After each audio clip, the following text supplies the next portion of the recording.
I don't understand. It's it's saying I have a restriction and I don't know why. What?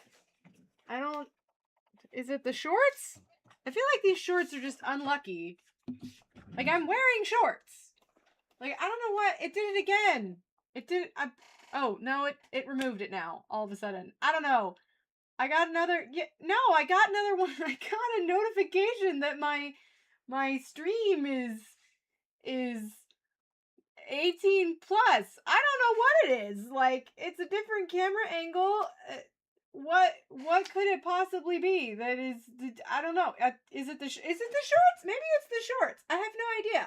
I don't know. I cannot figure out why it keeps giving me those restrictions because it doesn't make any sense because I'm not doing anything that is literally it was within a minute. It did it again. Like this one was like within a minute of me signing on, it gave me the notification. Kind of like how it was before. Like I don't know what it I don't know. Like I have no idea why it is saying that I have like an inappropriate stream. I, I, I don't know. I don't know. It's me. It's just me. All I did was take my hair out. It must be the shorts. Maybe it's the shorts. It must be the shorts. Maybe that's the problem. Current live restriction. Your live contains themes that... Yeah. Live restricted for some audio. Your live contains themes that some may find uncomfortable and have been restricted. Reason. Body exposure and sexualized behaviors. July 27th, 2026 at 22:02. So 3 minutes ago. I don't understand. I don't get it. I don't get it. It must be the shorts. That's the only thing I can think of. If the shorts are too short, and that's the only thing I can think of because yeah, apparently showing my legs is the problem. All right, hold please. Pull these short. They're running shorts. They're not even that short. I mean, they're short, but they're not that short. I mean, come on.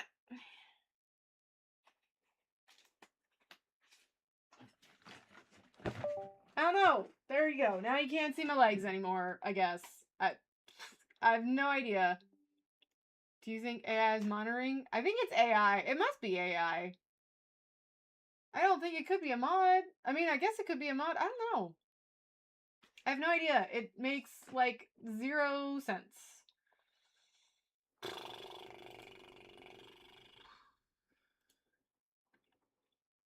Yeah, it makes absolutely no sense whatsoever. And yeah, I submitted a thing though.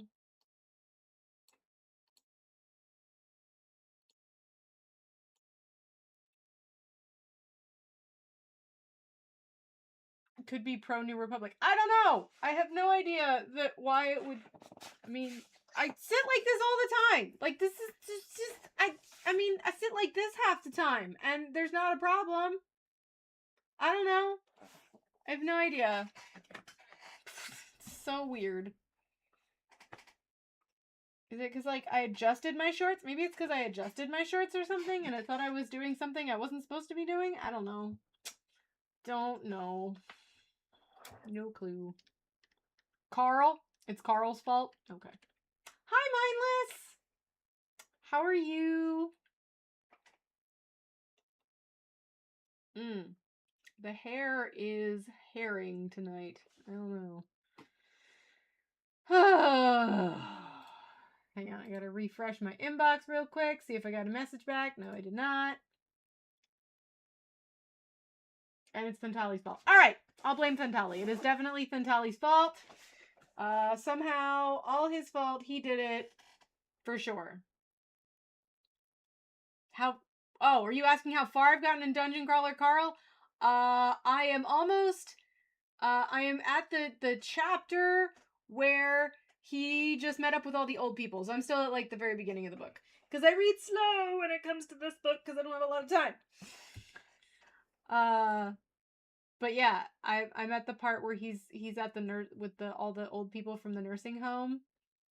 And it makes me so sad.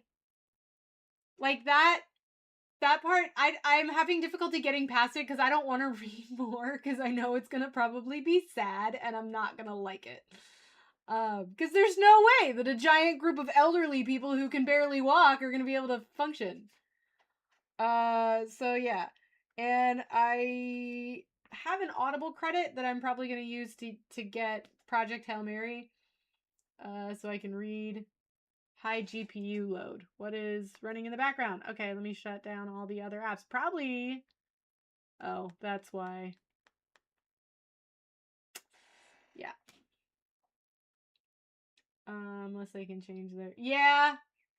I don't know. I mean, I like his plan where he's gonna like, let's try and get them on different levels so we can at least help them survive. But yeah, I'm already sad by that part. I'm already like, I know I'm gonna be upset, so it's difficult to continue to read. Like, I know I'm gonna be sad, so I don't know if I'm gonna keep going. Anyway. Okay. Well, we've got a book to read tonight. So yeah. Yeah, I do like Dungeon Crawler. I like the book. I mean, what I've read so far, I've loved. I want to read Project Hail Mary because I want to read Project Hail Mary so I can watch the movie because I don't want to watch the movie until I've read the book. Because I'm a purist like that. Totally. Let's see. You're reading the webcomic. Well, it's the same thing. It's still a book. You're still reading. Close enough. Yes. Like I said before, like I really enjoy Dungeon Crawler Carl. I didn't realize how many there were. Where was I? Oh, I was at Target. I saw 8. I was number 8. So I don't know how many Dungeon Crawler Carl books there are or how many there's gonna be, but I have to really catch up. I'm only on book 1 and there's at least book 8, so yeah. I gotta catch up, I guess. But yeah, I do want to read Project Hail Mary. I would really like it if there was a audiobook read by James Ortiz. Like read by James Ortiz and Ryan Gosling. Like I would really like that as a book. But I don't think I'm gonna get that. So I have to listen to Project Hail Mary as is. Yeah. So I love audiobooks, especially because I listen to them in the car when I'm driving. I like listening to people talk while I'm driving, or I like talking with people. So favorite audiobook of all time is The Phantom Menace, followed quickly by Da Vinci Code. I have read those. I have, quote unquote, read those audiobooks many, many times.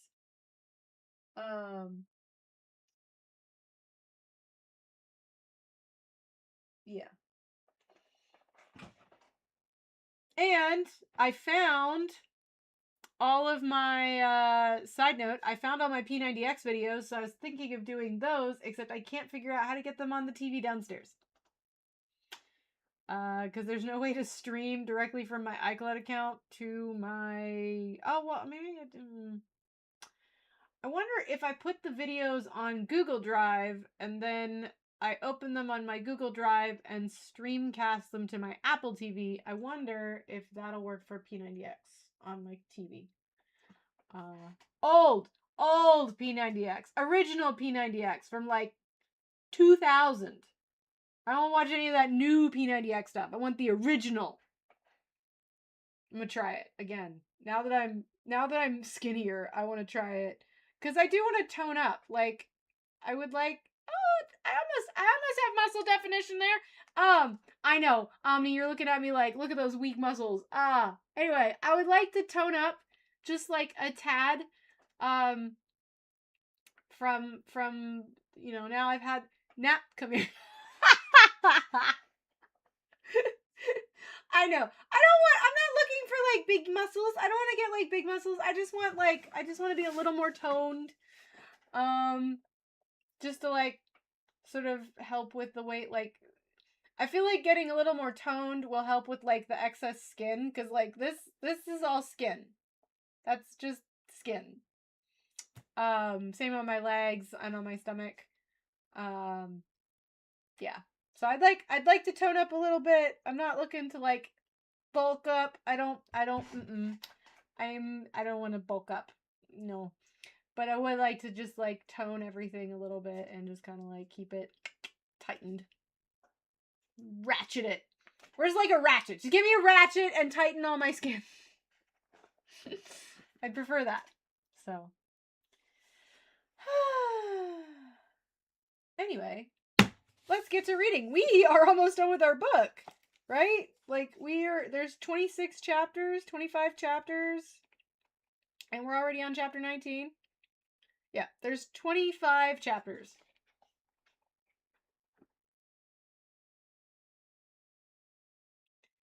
So, yeah, I mean, I've been on Wegovy for 2 years now. You're just waiting for swelling to go down. I've been on it for 2 years, so I would just like to tone everything up. I'd like to be more fit, cuz like now I've lost the weight, but I don't really I'm not in shape. I mean, I'm not necessarily getting winded walking up a flight of stairs, but like, I would like to like increase my fitness level. Maybe eventually run a marathon. My 75-year-old father likes to make fun of me that he is 75 and runs marathons, and I couldn't even do a 5K if I wanted to. I couldn't run a 5K. I mean, I could walk a 5K, but I couldn't run a 5K if I wanted to. No. If I was gonna do Run Disney, the only way Mando Dad says that he will agree to releasing the funds for a Disney running event is the half marathon minimum. And before you guys like, oh, he controls the purse strings, I was like, no, but he and I have like sort of a gentleman and lady agreement, that anything over a certain amount of money requires I call it the House Budgetary Committee, which consists of me and him. But it's anything that's over, I think, like $400 has to go through the House Budgetary Committee, which is to say me and him have to be like, is this something that we really should be spending that much money on? Yes or no? Okay. But the only way he said he'll agree to releasing the funds for a Run Disney event is the Disney half marathon, and I have to prove that I can run a half marathon before he will just agree to let me do the Disney half marathon, which I would love to do. I would very much love to do. My dad would love to do the full marathon, which I wish I could help him with that. Like I wish I could get him into the half marathon or into the full marathon. I tried. He's 75. Like that's his dream. You keep getting pulled away by your nieces. His dream is to run the Disney Marathon. But he can't. He tried. He couldn't make it in, and he's not willing to pay for the like platinum membership just to run one race, which is fair. What is this? Get more in. 43% of your viewers haven't liked the stream yet. What? Okay. Some of the like introductions to AI now on TikTok are they're not great. They're not really helping me. So anyway, I am gonna read you our story night. Oh, but also before do you guys like my nails? Do you guys like my nails? I did my nails. Aren't they cute? I got these like LED strips from Target so I could just like quick do my nails, and they're kind of cute. I like it. Hopefully they'll stop me from picking at the skin, so. Alright. Chapter 19. If you remember, we're on Tatooine now. They're gonna go meet Anakin. Right?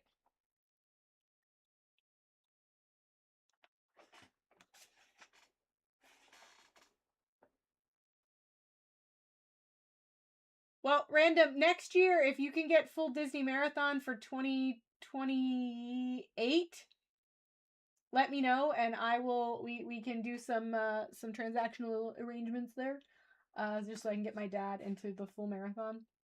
So, chapter 19. Sache was sitting near the front of the tent, keeping an eye out while Yane worked. When the Nemoidians came, the situation at the camp had deteriorated rapidly. There was a distinct lack of sanitation, and there was never enough fresh water. No one was sick yet, but it was only a matter of time. As expected, food supplies in the city had run low, and the Trade Federation was in no hurry to distribute their own resources. Yane had been weaving nonstop since Mariek started receiving reports, and soon she would have a complete map and guard rotation woven into the silk under their bed. Sache coughed twice, their prearranged signal, and heard the thump of the mattress landing back on the frame before she breathed again. She didn't look over her shoulder. The tent flap was thrown open, and a droid came in. "You will come with me," it said. Sache went. Outside the tent were 3 Nemoidians. 2 she recognized from the initial time Abadala had been captured. Standing behind them, looking dejected, was Governor Bibble. He brightened considerably when he saw that Sache was clearly not injured. "You, Naboo, claim to take great pride and care with your children, and yet this one was in the palace when we attacked, and now she is here. It is your fault." Newt Gunray did not become any more impressive the longer he talked. "Will you tell your queen that you cannot protect every single child in her absence?" The droid put its metal hand on Sache's neck. She knew exactly how a contest between plasteel and human vertebrae would end, so she didn't struggle. She imagined what it would be like to be truly afraid, and squeezed tears out of her eyes to sell the bit. Mariek appeared out of nowhere behind the visitors, Tonra beside her, but there was nothing either of them could do. "I will tell my queen anything you like," Bibble said. His eyes cut back and forth between Gunray and Sache, and knew his words were for her. "I can guarantee that she won't sign the treaty." "Tell the queen that the death toll is catastrophic," Sache said. She pitched her voice even higher than normal. There was a good chance the Nemoidians thought she was younger than she was, and fooling them into thinking she was terrified wasn't that hard. She managed another few tears before the droid released her. She fell to her knees and thought that even Rabe would have been impressed with the performance. "There, Governor, you see," Gunray said. "Do you think Amidala is so cold-hearted that she will ignore that? Your people haven't really even started dying yet, and this poor child is already terrified. Come, we will finish our tour of the facility, and then you will send a message to your queen." They walked off, their droid escort clanking loudly on the stone. As soon as they were around the corner, Sache picked herself up and dusted off her knees. Her robes were starting to smell, and there was no reason to make it any worse. Tonra stared at her with considerable admiration. "I told you they were good," Mariek said. "Come inside, both of you." Yane was waiting for them right inside the tent, and she threw her arms around Sache's shoulders. "Oh, I knew there wasn't really anything to be afraid of," she said, "but I was worried." "I'm fine," Sache told her. "Bibble is going to send a message to the queen. That means they've survived." "What exactly is the queen going to hear in this message?" Mariek asked, clearly having read between the lines of the conversation, if no one else had. "I don't think we've reached catastrophic levels quite yet." "Toll is one of our alert words," Sache said. "Erte ran some sort of equation and determined that it doesn't come up in conversation very often, so when she hears it, Amidala will know that the message is from me or Yane. She'll know we're alive and we're doing what we can, and she'll know to stick to her mission." Oh, look at their cute little code. Oh, it's adorable. "I don't think Erte expected us to use it under these circumstances," Yane added. "But Captain Panaka wanted us to be prepared, and so we prepared." "When they write the official history of this era, I hope they give you some of the credit," Mariek said. "We're meant to be anonymous," Yane said. "That was the whole point." They went back to the back of the tent and hauled the mattress off the cot. Yane explained how she had woven the information into her work. Since both Mariek and Tonra had learned the old comcode as children, they saw the pattern immediately. They finished work outlined not only the guard rotation, but also the location of each place where a fountain had been, any entrances to the sewer system, and every power generator they'd been able to locate. "We should distribute this to the other tents," Mariek said. "The queen will come back eventually, and she'll need us. We should be ready to break out if we can, or at the very least, help if we're rescued."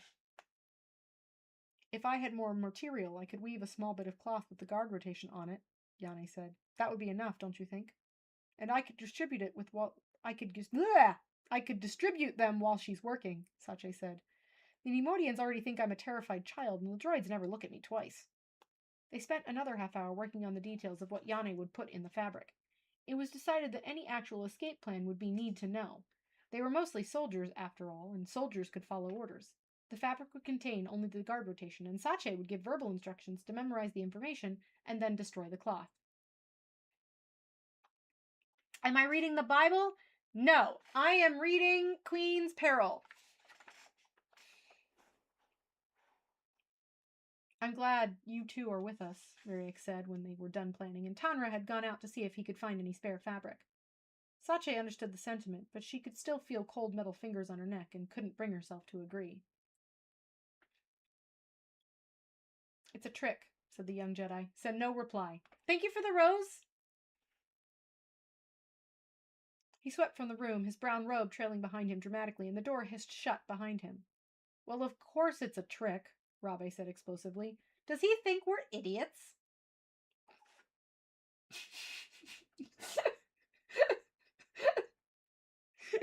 Oh, that's funny. He thinks we're hiding things from him, Erte said. And he's correct. Sabe's face was starting to itch under the makeup. This was the longest she'd ever worn it. At the palace, they used the blend Yane had mixed up, but the stuff they had been stored on the royal ship was a generic brand, and Sabe didn't like it as much. It was a ridiculous thing to be concerned about. She knew, but it was also her face, and so she couldn't help it. Being the queen was starting to get to her. Also, the starship might have had royal classification, but it had a military-style head, and that made going to the bathroom a logistical nightmare. She wanted to go outside and feel fresh air, even if it was sandy and hot. Panaka had forbidden it, and then there had been a sandstorm anyway. Even Sabe wasn't that desperate. She did not enjoy being the person everyone looked to. Even though Rabe and Erte knew who she was, they still had to treat her like the queen whenever anyone was around, and the distance was off-putting. Ah, thank you, Taylor. This was what it was like for Padme all the time, Sabe realized. No matter how close to her the other handmaids got, as soon as the face went on, the walls went up, and Padme had to trust that when the walls came down again, everyone would still like her. That was why Harley's interest in Sabe had upset Padme so much. This distance that Sabe couldn't shake any more than she could get her face to stop itching. Do you think we should have told him what the message really says? Sabe asked. No, Erte said. I'm not entirely sure he'd believe you in any case. It's none of his business. He's here to negotiate. His master was very clear on that. He can't intercede.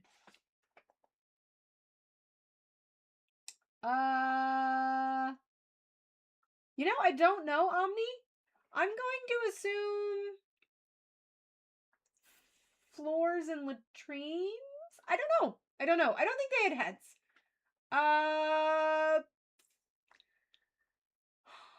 Because the Death Star fell under the general Imperial military and not the Imperial Navy. I would assume that Star Destroyers would fall under decks and heads because they are Imperial Navy, but since the Death Star is under the general military and not the Imperial Navy, I'm not sure. I don't know. That's a good question, though. That is an excellent question. I don't know. There's no, reference to the bathrooms on the Death Star, is there? Not that I know of, at least. They sat in silence of their own thoughts for a moment, each conjuring up different fears about what was happening on the planet they had left behind. They knew they had been intended for processing, and that meant some sort of relocation camp. The speed at which the camps had been set up meant they weren't likely to be comfortable, and droids weren't exactly known for their consideration of human frailties. At least the weather was warm. I'm glad they're okay, Erte said. When I heard the word, I almost laughed. I was so relieved. Canteen. Definitely canteen, thanks to Eddie Izzard. I know what you mean, Sabe said. And if Sache knew Bibble was sending the message, then that means they know we're all right too, Rabe said, comparatively speaking anyway. Panaka said that we should have the part by the end of the day tomorrow. We're never going to get it, Sabe told them. Master Qui-Gon is going to some sort of cultural event tomorrow morning. He was vague on the details, but he seemed to think he'd be able to take care of everything. The Jedi are fine, but I like it better when we're manipulating people, Rabe said. Agreed, Sabe said. When Padme gets back, we'll see what we can do about that. Even when Sabe wore the Queen's face, it was still in her nature to look to Padme for guidance. It was something she had missed since their argument after the concert, and something she longed to set right. The galaxy seemed to conspire against them in that regard, but Sabe was determined. If she couldn't find the time, she would simply make it. Padme was wide awake, and she felt terrible about it. Qui-Gon and Jar Jar, both self-professed early risers, had volunteered to sleep on the floor in the main room of Shmi Skywalker's house. Shmi had taken her son into his small room and given up her bed for Padme. It was the most hospitality that Shmi could offer, but the bed was so hard and the desert night so dry that Padme couldn't sleep.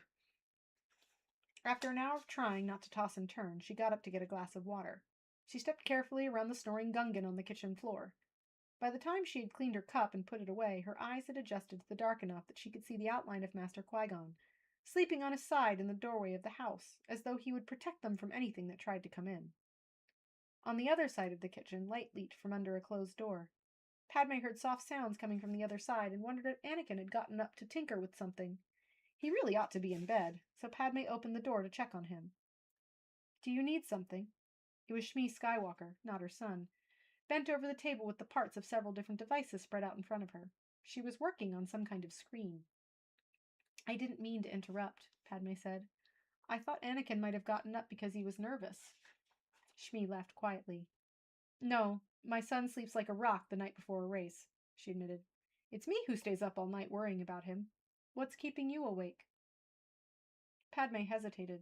She had already embarrassed herself in front of her host when the topic of slavery had come up, but that was no excuse to stop her from being honest. I'm used to a different bed, she said diplomatically. It is taking me a while to settle. You are welcome to sit up with me if you like, Shmi said. I'm just trying to fix this screen so I can use it at the race tomorrow. I'd like that, Padme said. They didn't talk very much after that. Padme watched as Shmi's clever fingers reassembled the screen, each piece falling into place so easily that Shmi might have been doing it magic. It was soothing in the way that watching an artist was, and Padme realized that this was merely art of a different kind. Eventually, she felt calm enough to try sleeping again and bid Shmi good night. As she pulled the blankets over her, Padme's mind spun. She'd always known the galaxy was a complicated place, but seeing it, smelling it, living it, made her understand how foolish and privileged she had been. She had her own problems right now, and they were massive, much bigger than herself. She couldn't afford to be distracted by a planet that wasn't even her own, and yet her heart ached for this good woman and for her selfless son, and she knew that it always would. Oh, you have no idea, young girl. No clue. You will love that boy to the day you die. Coincidentally, he will be the cause of the day that you die. Just keep that in mind. Just saying. Just saying.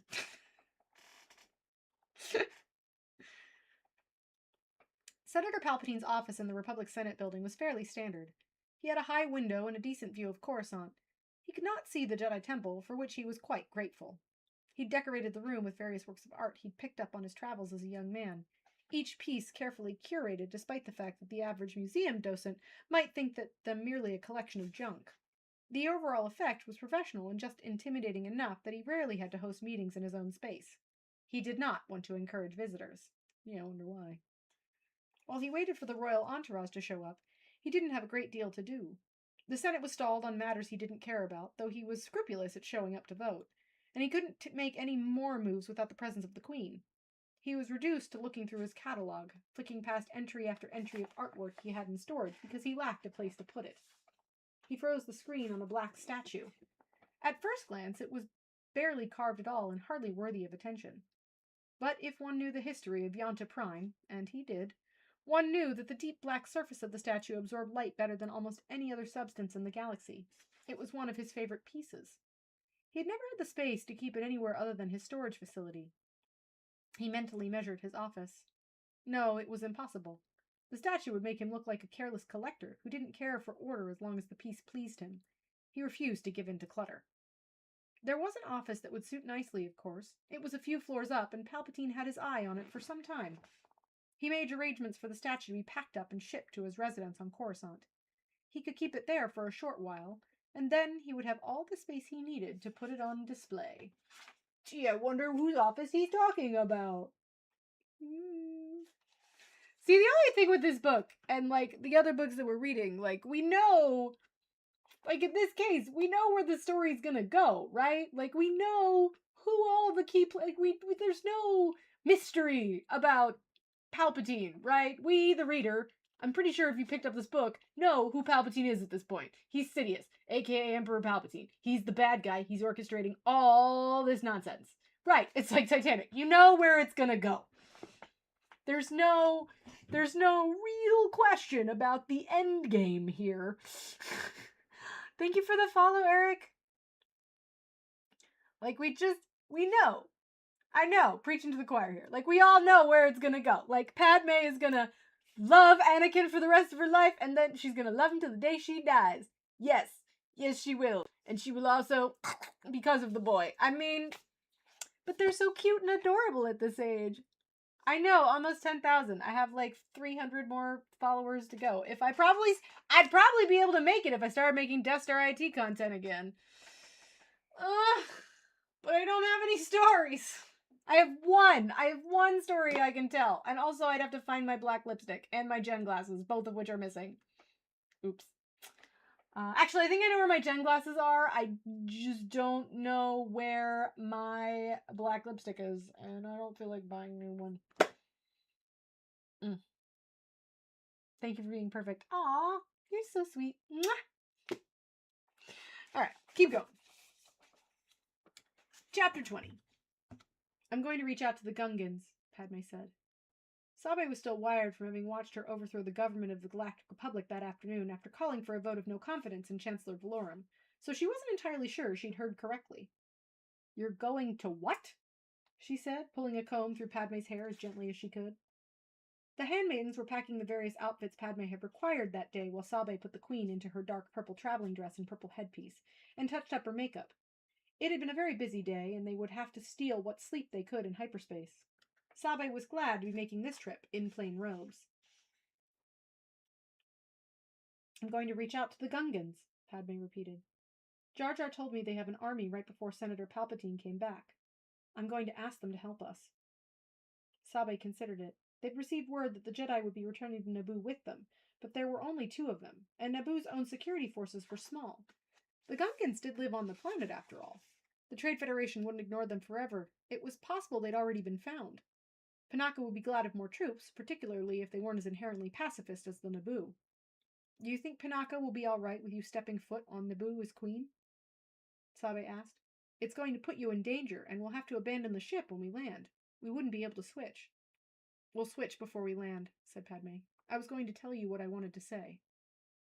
Sabe's fingers clenched around the comb. She'd pretended to be queen for the first royal tour and the summit's closing remarks, and for the journey here as part of Padme's safety. But meeting with the Gungans was a huge political step for all of Naboo. You were wonderful on the tour, and perfect during the summit, Padme said. You were so perfect that you covered for my mistake when Harley caught me, instead of going to her and explaining what happened.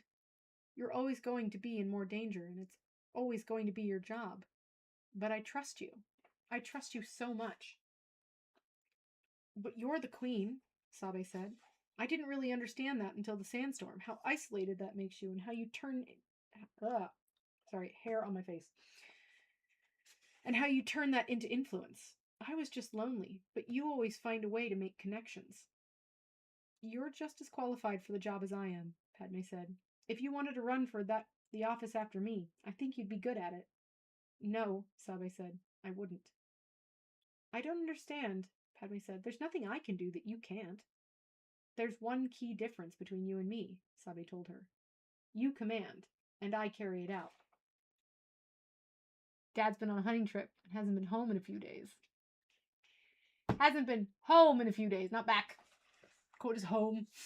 Pretty sure.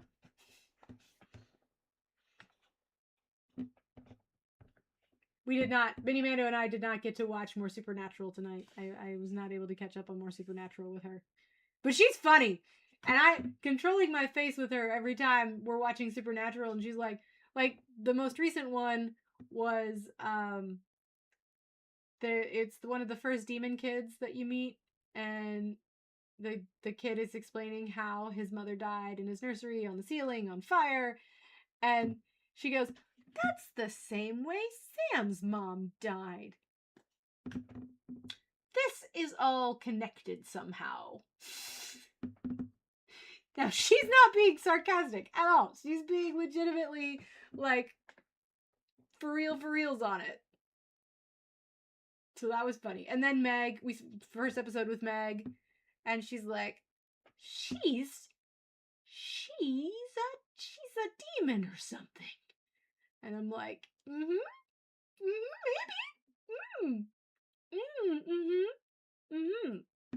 And then, of course, Mando Dad hops in. He's never seen Supernatural. He pops in and looks at Meg and he goes, so is that Lilith? And I was like, no, that is not Lilith. And then he asked if it was another person. I forget. But he's like, no, that's Lilith. And I was like, no, it's not. It's not Lilith. That is Meg. Her name is Meg. Not Lilith.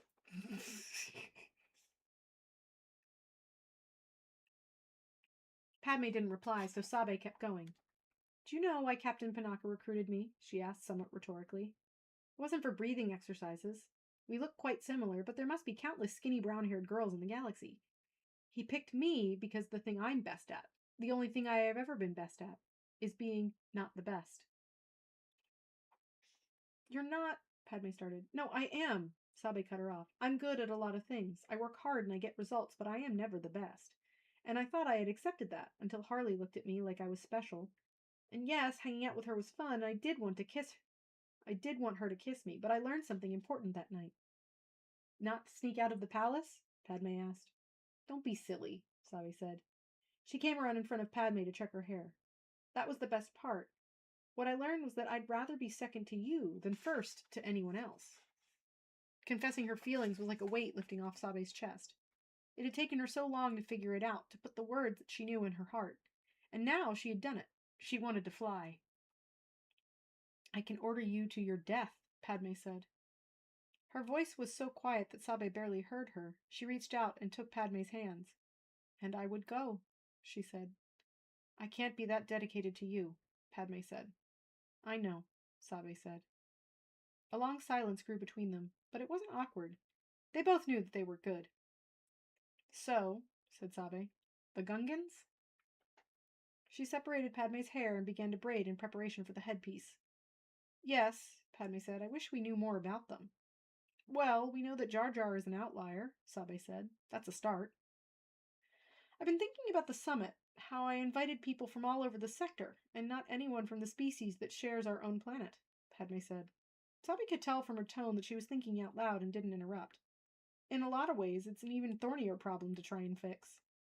And you're going to start by asking them for help, Sabe said. That's not going to make it any easier. She straightened the headpiece on Padme's head and turned the chair around for the final check from the front. When you talk to them, I think it would be a good idea to be as formal as possible, Padme said. We want them to know that they have our respect. You mean the Queen's respect? Sabe asked. Yes, Padme said. We can work on the rest later. Sabe took Padme's hands and helped her step into the purple silk underdress. She sealed all the seams and then lifted the dark velvet pieces into place. Once they were fastened, she folded back the heavier fabric to reveal flashes of color. What if you spoke with Jar Jar a few more times and let me observe? Sabe said. Observe as a handmaiden, I mean. You could ask him questions about Gungan culture. You have a better idea of what they need to know. We don't have to switch places until right before we get to Naboo, Padme said, so yes, I think that would work. Sabe did one last inspection of the Queen. Behind her, the others were almost done packing. This is a different topic, but I have to ask, Sabe said. What was it like to overthrow the Chancellor? I wouldn't put it like that, Padme said. It makes me sound like I fomented open rebellion. I just took advantage of parliamentary procedure while I had the Senate floor. You overthrew the Chancellor, Sabe said. I wish you had seen it. Padme sounded sad. So many people from all over the galaxy, and all they could do was squabble. I told them that our people were suffering and they would have made us wait until some committee flew out to the Chamel sector and checked. They were more concerned with voting along the lines of their alliance than they were with listening to problems and trying to find solutions. Sounds so familiar. It was a mess, and Chancellor Valorum did nothing. Nothing. Do you think a new chancellor will do any better? Sabe asked. I didn't have time to research all the candidates, Padme said. Obviously, I would trust Senator Palpatine, and he appears to genuinely like the others. I think anyway this turns out, it is in our favor. But it won't be in time for Naboo, Sabe said. No matter what happens in the Senate, we're on our own. It will stop the Trade Federation from trying again, Padme said firmly, with us or with someone else. Sabe had a few more doubts about the sanctity of the Republic Senate than Padme seemed to, but that was why Padme did things like run for Queen of the planet. She believed in the system, even though she could see its flaws. She would always try to fix them, and Sabe would help her, because that was what she chose to do. Are the Jedi joining us on the platform? Sabe asked. She had trouble keeping track of time on Coruscant. There was always so much ambient light. Yes, Padme said. I know we're all worried, but I hope you find time for some sleep on the way home. And I could do with some too, Sabe said. If I have to be the queen again, I'm going to need my rest. Padme laughed as Sabe had intended. It was a weak attempt at humor, but it had done the job. The situation was dire, but they could not despair. Can I ask a strange question? Padme said. Of course, Sabe said. Did you notice that the face paint was different? In spite of everything, Sabe dissolved into giggles too. His master had told him to go straight to Naboo, so straight to Naboo he had gone. The Neimoidians who had met him at the palace had fallen all over themselves to make him welcome. They had shown him to a room, and he had ignored them. Instead, he prowled the palace corridors. It was a pretty place, full of bright colors even when viewed by early morning light. He explored the palace from top to bottom, searching for all access points. He knew a fight was coming up. His blood sang with the readiness for it, and he was determined to choose the battleground himself. The hangar near the royal palace was the most likely place for any infiltration force to strike first. He didn't bother to tell the Neimoidians that. They would figure it out or they would not. It didn't really matter to him. What did matter to him was a series of corridors that led from the hangar down to the power generation facilities. There were 2 Jedi, which meant they had the advantage of attacking him from multiple directions at the same time. He wanted a way to remove some of those directions, and the maze of catwalks and unguarded pathways in the generator area were perfect for that. He would always know where they were coming from. At the back of this facility was a series of force fields that opened and shut on a timer. This place would be his ultimate goal. He had a good chance of separating them if he engaged them here, and he was certain that he could handle them long enough to lure them all the way down. He waited until the fields were open and then ran through before they shut again. The room on the other side wasn't perfect for a duel. No room with a hole in the floor that large was ever perfect. But it would do, he decided. Yes, it would do nicely. He activated both sides of his lightsaber and swung it around, getting used to the feel of the blade this close to the walls. It would be tight quarters. He would be able to bring all of his physicality to bear. His master disapproved of so much punching and kicking in his fighting style, but there was nothing better than the feel of bone fracturing under his touch. A lightsaber was nice, but there was something to be said for working with your hands. Ugh. Sick, man. He took a flying leap and easily crossed over the chute in the floor. He spared a thought as to where it emerged, and then decided it didn't matter. Soon he would face the Jedi here, and he would bring them all his hatred down on them. He was very much looking forward to it. His comm chimed, and he activated it, even though he had no desire to speak to any Trade Federation flunky. His master had told him to play along. My lord, said the Viceroy, the Royal Starship has been detected in the system. It has successfully cleared the blockade and set down in an area of the planet that is heavily forested. We have sent troops out to salvage it, but it is likely the Queen and her party will have fled into the woods. Do you wish to search for them? It was tempting. He enjoyed a good hunt. But he had chosen this place to be his battlefield and was reluctant to give it up. No, he said. Let them come to us.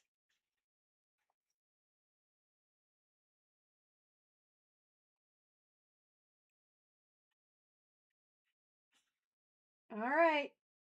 There's our reading for tonight. Yee, Padme.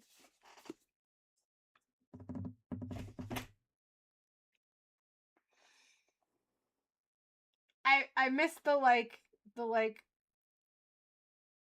more sort of intimate settings between the handmaidens. Now we're getting like into the book. So it's kind of like, oh, I know exactly what's happening now. I know where we are in the book. I know what's going to happen next. Not that hard. I'm assuming that in one of the other books we get like a little bit more of like how Padme feels about Anakin. And not so much about how Padme, like, I don't know. I haven't read them, so I wouldn't, we'll see.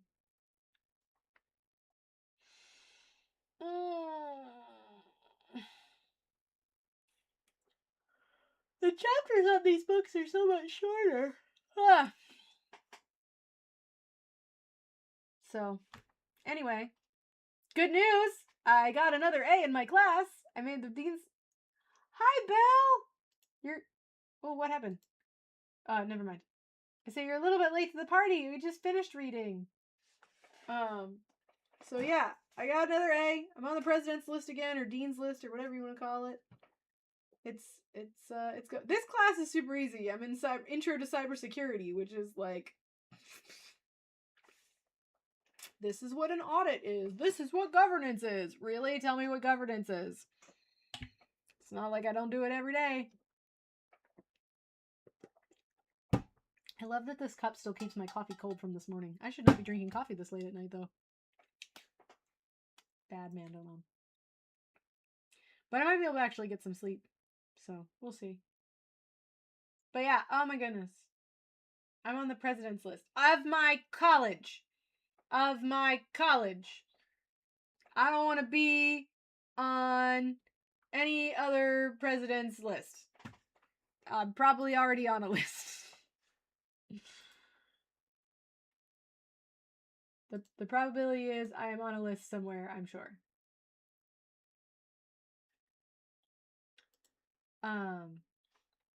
But yeah, I made the president's list again. 'Cause I'm awesome.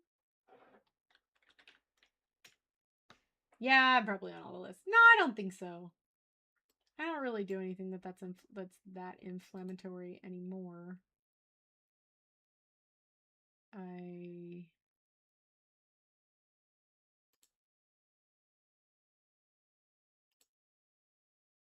Anyway.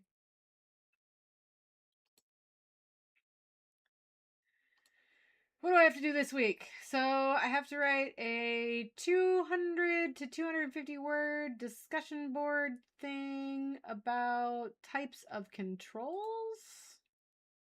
And I have 10 things in Telepath. I'd want to talk to the president. I think it'd be fun and interesting. Yeah. I actually do have some questions for the president. They're not terrible. They're not as inflammatory. Well, I don't know if they're inflammatory or not. There's one thing that I don't understand about people that I would like to ask. And I've always, why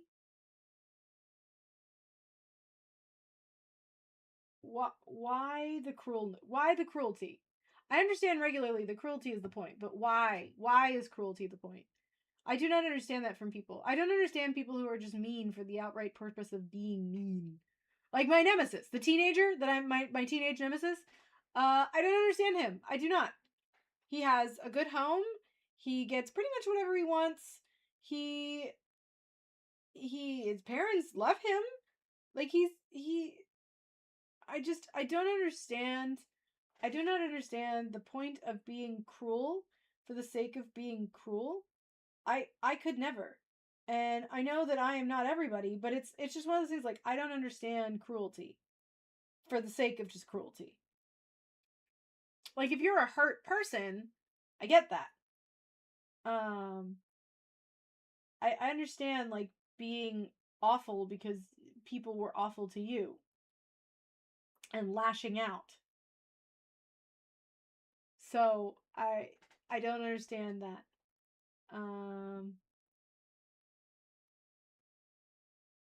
What is this about a teenage nemesis? So, mindless, I have a teenage nemesis. Form force processes and okay. So, I went on my little like missions trip, right? And when I go on my little missions trip, I am in charge of 17 teenagers. And for the most part, I get along with all of them. And when I say for the most part, out of 17, I get along with 16 out of 17 of the teenagers. Okay? I get along with them. They're all very lovely. But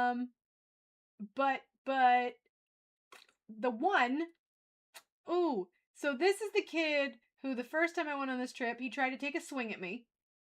Mm-hmm. And he did actually take a swing at another kid. And then last year he did his little thing. He did try to take a swing at me last year, which I feel like was improvement. But he threw stuff at my mom. He threw snacks at my mom, and he was mouthing off to me, and he was just in general a pain in the butt. Which I accept that he's a pain in the butt, but he was being a pain in the butt. And then this year, like the first year I went, we go on Sunday and we come back on Friday. So the first year I went, he lost his stuff. Tuesday was the night he tried to hit me. And then Wednesday was the day he hit another kid. And then last year, he made all the way to Thursday before he really got into it with me, and we kind of had a little bit of a little argument about his behaviors. He didn't like that, and then he got mad because my mom told him no, and then he threw stuff at my mom, and am I am fiercely protective of my mother. Accidentally? Question mark? I don't understand what you mean by accidentally. So that was yeah. Sounds like we need to give you a whiffle of that. I can neither confirm nor deny that I would enjoy that. Anyway, no, I would not. Despite the fact that he is my teenage nemesis, I do feel for this kid. Anyway, and then this year, because of his behaviors in years past, because I'm the one in charge, I had to make some changes this year to avoid those behaviors this year. And he did not like that. He did not like that he was not allowed to do whatever he wanted the whole time we were on this trip. So I had created some rules for him, and he did not like those. He was mad that he had rules. And yes, very much so. So because I don't want to stand in the way between other people serving, I don't want to do that. I don't get along with this kid. I don't want to say that I don't like this kid, because there are some times that he's actually really great. It's not a lot of times, but he does have his moments where he's actually fine. But so I feel bad for him a little, I guess. He makes a lot of his own poor choices, and that's where he is. And I do feel bad with him. I will tell you why I feel bad with him in a second. So anyway, he started on Sunday having a meltdown because he wasn't getting what he wanted. And then on Friday ended up throwing another hissy fit. No, he is not forced. He asked to go on the trip. He is not forced to be there. Under any circumstance, he is not forced to be there. I would understand him if he was forced to be there, but he asks to go. He wanted to be there. He asked to be there. So I would agree with you that his attitude would make sense if he was forced to be there, but he is not forced to be there. He asks to be there. He asked to be a part of the trip. And there are moments where he is great on the trip. He can get into it and he's fine, but he just anyway. So, and then he was doing, anyway, he and I we don't get along, and I understand that, and I accept the fact that not everybody's gonna like me, but, no, he requests to be on the trip. So anyway, I do feel bad for him though, and I'll explain why I feel bad for him, because I noticed something about him this last trip. He doesn't have friends. Everybody else in the group of an age starting, I explained this before, my daughter, Minnie Mando, is on the trip. She's the youngest. She's 11. Oldest kid on the trip, 18. Just graduated from high school. So we've got an incoming 6th grader and just graduated from high school. And all the other kids on the trip are interacting with each other. They're hanging out with each other. They're talking. They're, the 17-year-old was teaching Mini Mando how to do the blues scale. And, they're all like interacting and talking to each other and laughing and having a great time and playing games and doing all that. But not this kid. This kid was sitting off in a corner by himself. Just a little angry dark cloud in a corner by himself. The only person who would really interact with him was his family member that came on the trip. Uh, and so like I do feel bad for this kid because he doesn't have friends. Like nobody's hanging out with him. He's alone. Oh, thank you for the follow, Gladiator. So like I do feel bad for him because of this. Like it made me sad for him because I'm like, is that why he's so angry and grumpy? But like nobody wants to hang out with him because he is angry and grumpy. Like, he did it to himself, I guess, but like I do feel bad. He is my teenage nemesis, but at the same time, I feel bad for him. My heart goes out to him because he doesn't. There was nobody like hanging out with him and like being friendly with him in a way that like everybody else was interacting and having a fun time and dance party and like all the stuff. No.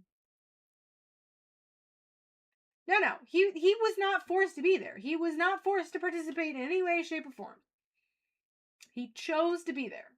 But I don't know. I do feel bad for him because he's not really like interacting with his peers in the way that everybody else was. So that makes me sad for him. But it was just something I noticed like on the last day. Right. The reason why nobody is interacting with him is because he's a little dark angry cloud sitting in a corner and just lashing out at people. But at the same time, like, is that why he's a little angry black cloud lashing out at people? Because nobody wants to sit by him and talk to him? I don't know. I mean, again, he did it to himself, but at the same time, like, I don't know. I feel bad for him. I do. I it makes my heart sad because he's not.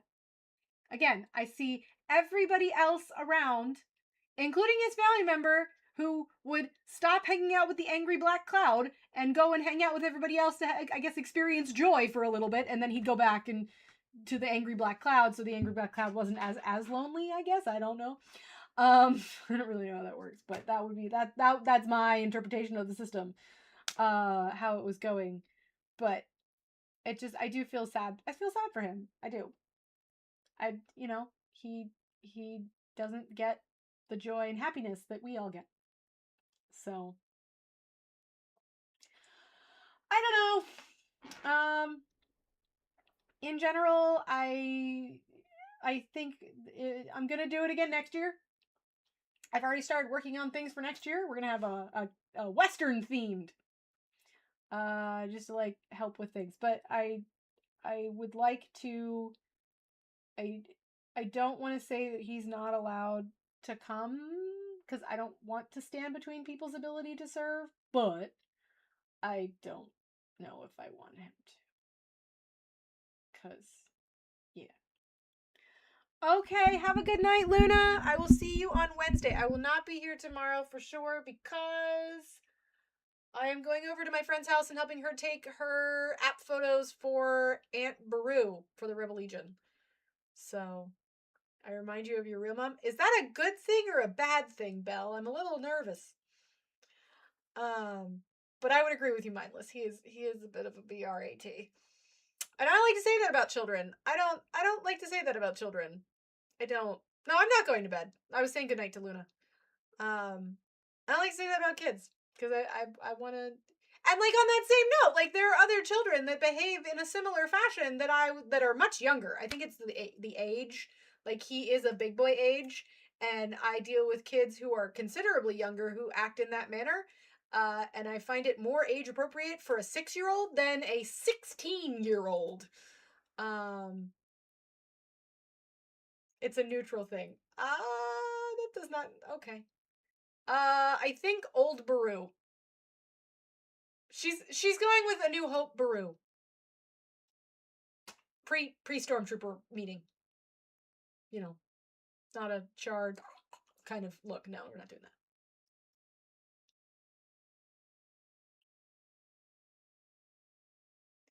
Yeah, I need to talk to his mom, I think, and be like, hey, let me just lay it all out for you. But I don't know. We'll see. It's a whole year away before I really have to worry about anything. So,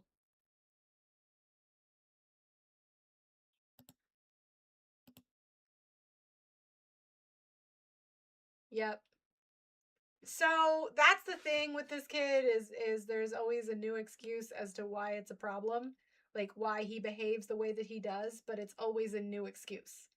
Like that's the part that gets me. I was like, it's he's neurodivergent, he's tired, he's overwhelmed, he's the latest one is he's got low blood sugar. Like if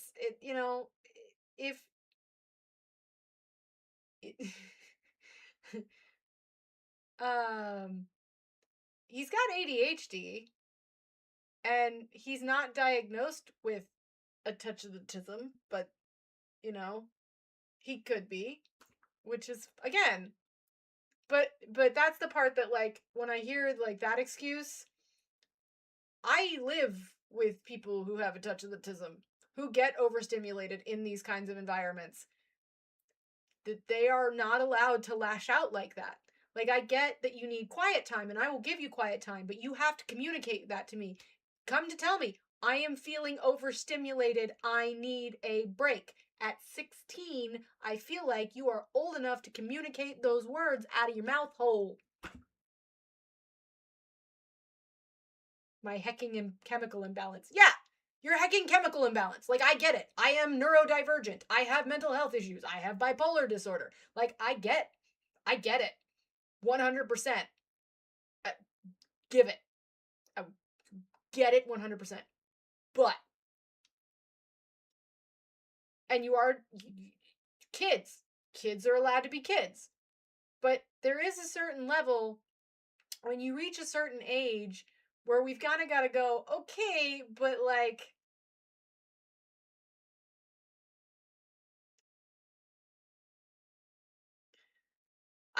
I have a child who is on the spectrum. We're working on getting the testing done, but she is on the spectrum, and I 100% understand dealing with those kinds of behaviors. And dealing with sounds horrible, but like managing those behaviors. I get that part. 100% I get that part. But I have a 7-year-old who is potentially on the spectrum. There is a difference between when she's having a meltdown because her schedule has been interrupted and she's overwhelmed, and her destroying public property for the sake of destroying public property. Yes, I understand you are overstimulated, but we have to deal with it in a healthy way. Like, we cannot just lash out because we're feeling overstimulated or overwhelmed or all of those things. So that's with like I get it, but at the same time, and I will hold space for that. I will hold grace for that. I understand it more than most people will know, but I I can't. She's 7. I can't just let her. The diagnosis is not an excuse. Yes, that's it. The diagnosis is not an excuse. It's just not.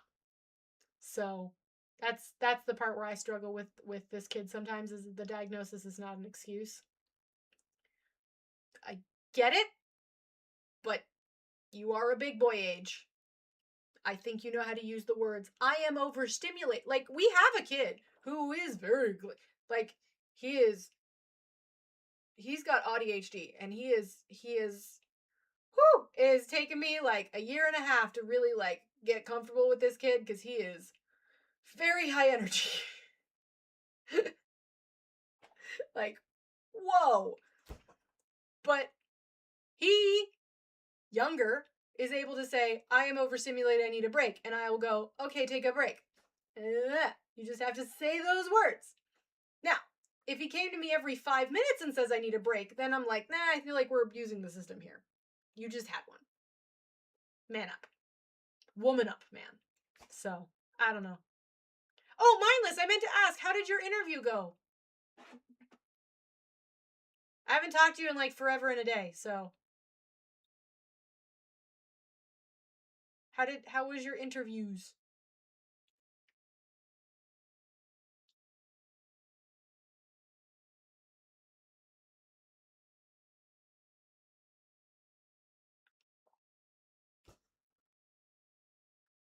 I'm waiting for mindless to type.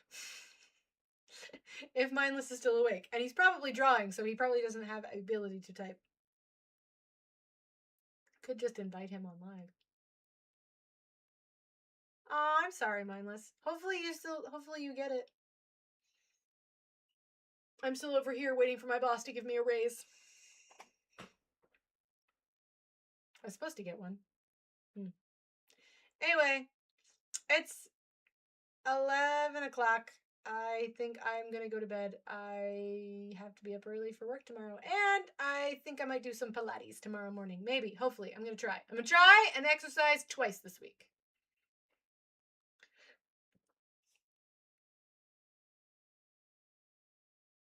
I was too told to wait for them to call you in. Hopefully they call you soon. Alright, so I will see you guys on Wednesday. Unless we can maybe play Minecraft tomorrow, mindless. It's been like forever and a day, and I yearn for the mines.